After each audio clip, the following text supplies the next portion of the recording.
بسم اللہ الرحمن الرحیم۔ محترم دوستو، السلام علیکم ورحمۃ اللہ وبرکاتہ۔ پیارے دوستو، امید کرتا ہوں اللہ تعالیٰ کے فضل و کرم سے آپ خیریت سے ہوں گے اور ہنسی خوشی زندگی گزار رہے ہوں گے۔ دوستو، میں آج آپ کے لیے جو وظیفہ پیش کر رہا ہوں، یہ بیمار کی بیماری سے نجات دلانے کے لیے، اس کی شفا یابی کے لیے بہت ہی مجرب اور بہت آسان وظیفہ ہے۔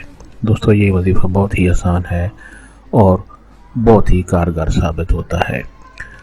دوستو، یہ وظیفہ جاننے سے پہلے آپ مہربانی فرما کر آپ یہ چینل سبسکرائب کر لیں تاکہ آئندہ بھی آپ کو ایسے آسان، بڑے مفید، کارآمد اور بڑے فضائل والے وظائف ملتے رہیں۔ دوستو، یہ وظیفہ کرنے کی اجازت عام ہے، ہر کوئی یہ وظیفہ کر سکتا ہے، یعنی یہ وظیفہ کرنے کے لیے آپ کو کسی سے اجازت لینے کی ضرورت نہیں پڑتی۔ دوستو، اگر وظیفہ پسند آ جائے تو نیچے لائک پر ضرور کلک کریں تاکہ ہماری بھی حوصلہ افزائی ہو اور آپ کے لیے دعا گو رہیں۔ دوستو، آتے ہیں آج کے وظیفہ کی طرف۔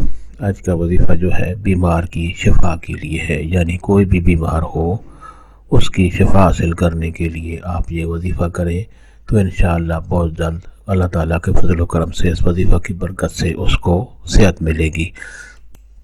اللہ تعالیٰ کے فضل و کرم سے وہ بہت جلد صحت یاب ہو جائے گا۔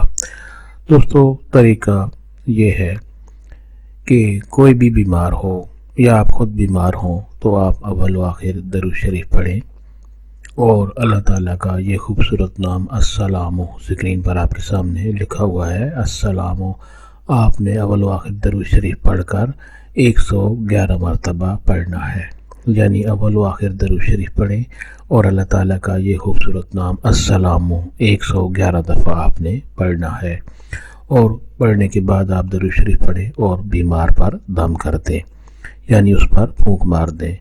اگر آپ خود بیمار ہوں تو اپنے آپ پر یہ دم کر دیں۔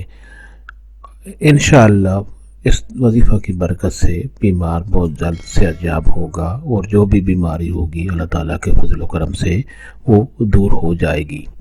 دوستو، اگر وظیفہ پسند آیا ہو تو اور دوستوں سے بھی شیئر کریں تاکہ اور لوگوں کا بھی بھلا ہو اور آپ کے حق میں ثواب لکھا جائے۔ اللہ تعالیٰ آپ کو ہمیشہ خوش و خرم رکھے اور صحت مند زندگی عطا فرمائے، آمین۔